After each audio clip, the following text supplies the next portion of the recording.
कुछ नहीं।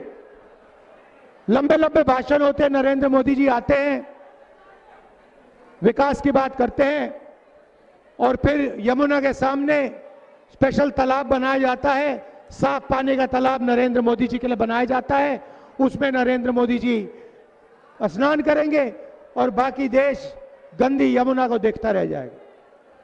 ये दो हिंदुस्तान बन रहे हैं, एक अमीरों का, अरबपतियों का, अदानी अंबानी का, और दूसरा गरीब जनता का, किसान का, मजदूर का, बिहार के युवाओं का।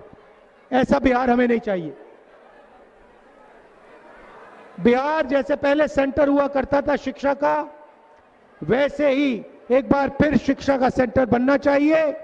मैंने नालंदा में कहा कि दुनिया के सबसे बेहतरीन यूनिवर्सिटी नालंदा में बननी चाहिए।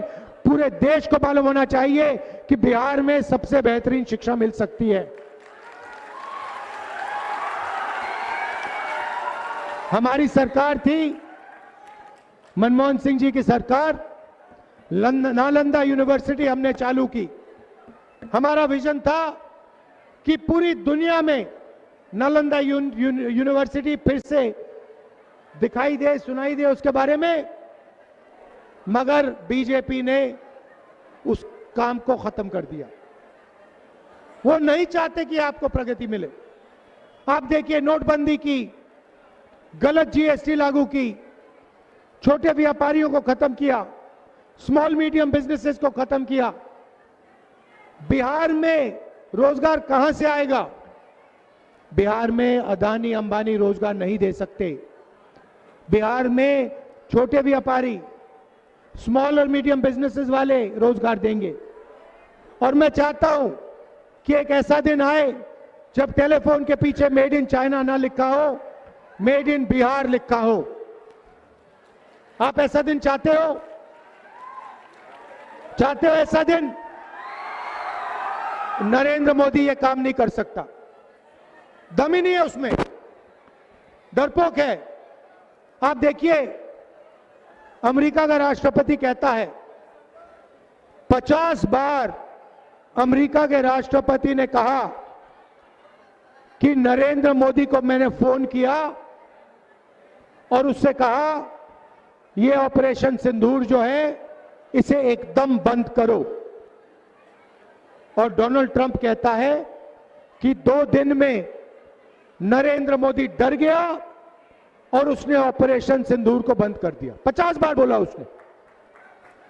प्रधानमंत्री का अपमान कर रहा है वो, हर रोज प्रधानमंत्री का अपमान कर रहा है। प्रधानमंत्री को कोई फर्क नहीं पड़ रहा, क्योंकि प्रधानमंत्री डोनाल्ड ट्रंप से डरता है। मैं चैलेंज देता हूं प्रधानमंत्री को, बिहार में चुनाव चल रहा है, आप किसी भी पब्लिक मीटिंग में यह कह दो कि अमेरिका का राष्ट्रपति झूठ बोल रहा है, दम है तो आप मीटिंग में, पब्लिक मीटिंग में कहो कि अमेरिका का राष्ट्रपति झूठा है, वो झूठ बोल रहा है, मैंने उसके कहने पर ऑपरेशन सिंदूर नहीं बंद किया। मैं आपको गारंटी कह रहा हूं, प्रधानमंत्री में दम नहीं है, वो ये बात नहीं कर सकता। बिहार की किसी स्टेज में ऐसी बात नहीं कर सकता है, क्योंकि वो डरपोक है। ऐसा डरपोक आदमी बिहार को कभी विकास नहीं दे सकता, बिहार को छोड़ो हिंदुस्तान को कभी प्रगति नहीं दे सकता। और उल्टा ये लोग वोट चोरी करने में लगे हुए हैं। महाराष्ट्र का चुनाव चोरी किया, हरियाणा का चुनाव चोरी किया और फिर ये बिहार का चुनाव चोरी करने की कोशिश कर रहे थे। इसलिए हमने यहां पे वोटर अधिकार यात्रा शुरू की, पूरे बिहार में हम गए और आपने पूरे दम से अपनी आवाज इनको सुनाई। भाई और बहनों, इनको छोड़ना नहीं है, इनको मौका नहीं देना। ये आखिरी मिनट पे मैं आपको बता रहा हूं, ये आखिरी मिनट पर आपका वोट चोरी करने की कोशिश करेंगे। और बिहार का युवा, आपको पोलिंग बूथ पे खड़ा होना है, लिस्ट देखनी है और चोरी नहीं करने देनी है।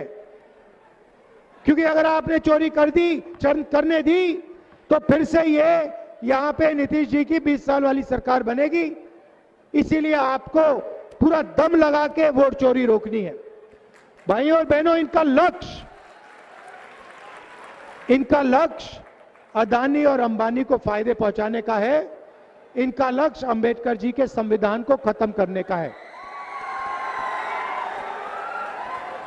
ये आजादी से पहले वाला हिंदुस्तान चाहते हैं, जहां दलितों के पास, पिछड़ों के पास, अति पिछड़ों के पास कोई अधिकार नहीं थे। वैसा हिंदुस्तान ये फिर से चाहते हैं। वो आपका वोट छीनना चाहते हैं, आपका पब्लिक सेक्टर छीनना चाहते हैं, आपकी यूनिवर्सिटीज, कॉलेजेस प्राइवेट लोगों को देना चाहते हैं, अस्पताल प्राइवेटाइज करना चाहते हैं और संविधान को खत्म करना चाहते हैं। क्योंकि ये पुराना जो आजादी से पहले हिंदुस्तान था, राजाओं का हिंदुस्तान, जहां जो भी करना चाहते थे ये लोग कर देते थे, वैसा हिंदुस्तान फिर से चाहते हैं। इसीलिए आपको अंबेडकर जी के संविधान की रक्षा करनी है। मिलकर हम इस संविधान की रक्षा करेंगे और इस संविधान को कोई शक्ति नहीं छू सकती है। मैं आपसे पूछना चाहता हूं, लाखों करोड़ रुपए नरेंद्र मोदी जी ने अदानी अंबानी का कर्जा माफ किया।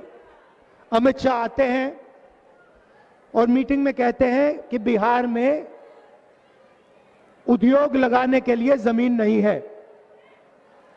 तो मैं उनसे पूछना चाहता हूं, प्रधानमंत्री से पूछना चाहता हूं, अगर बिहार में उद्योग लगाने के लिए जमीन नहीं है तो 1 रुपए के लिए आपने अदानी को जमीन क्यों दी? किसान से जमीन छीनकर आप अदानी को देते हो। धारावी में हजारों एकड़ जमीन, मुंबई की महंगी से महंगी जमीन आप अदानी को दे रहे हो।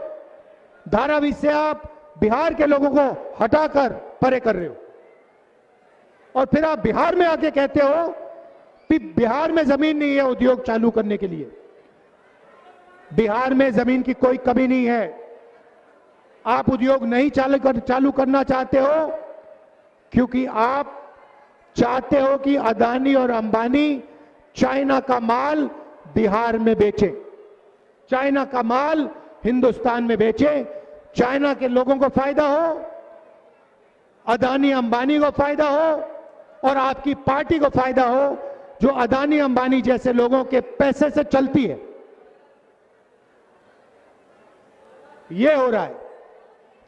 भाइयों और बहनों, गठबंधन की सरकार जो होगी, मैं आपको गारंटी कह रहा हूं और गठबंधन का हर नेता आपको गारंटी करके कह रहा है, यह सरकार किसी एक जात की नहीं होगी, किसी एक धर्म की नहीं होगी, हर जात की होगी, हर धर्म की होगी।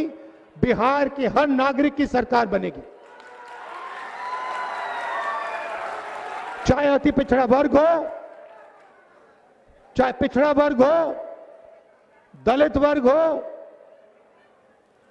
महादलित हो, अल्पसंख्यक हो, गरीब जनरल कास्ट हो, जो भी है उसकी आवाज इस सरकार में सुनाई देगी और बिहार के लिए यह सरकार काम करेगी। यह हम आपको गारंटी दे रहे हैं।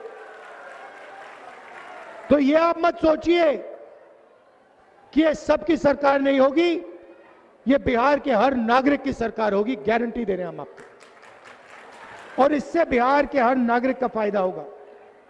हमारी कोशिश होगी कि एक बार फिर हम आपको सरकारी कॉलेजेस, यूनिवर्सिटीज और स्कूल दें और एक बार फिर अच्छे अस्पताल बना के दें और रोजगार पैदा करने की हमारी पूरी कोशिश होगी। आप सब यहां आए, दिल से आपका धन्यवाद करता हूं। नमस्कार, जय हिंद, जय बिहार।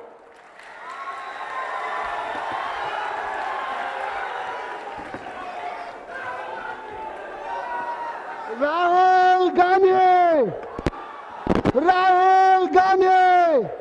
कांग्रेस पार्टी, इंडिया गठबंधन।